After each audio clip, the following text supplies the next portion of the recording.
আসসালামু আলাইকুম। দেখছি এমকে সকেট নষ্ট হয়ে গেলে কীভাবে ঠিক করা যায় তা খুলে দেখানো হচ্ছে।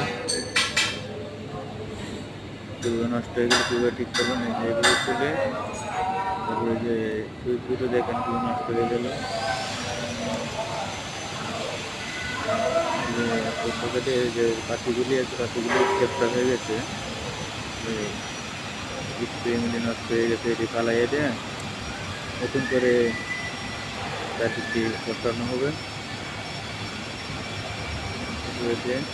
লাগাবো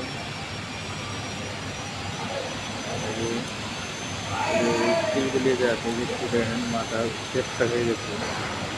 চেপটা হওয়ার কারণে লাইন লুজ কালেকশন হয়, নষ্ট হয়ে গেলে আপনার ফলাফল না, সেগুলো ঠিক করে নেবেন।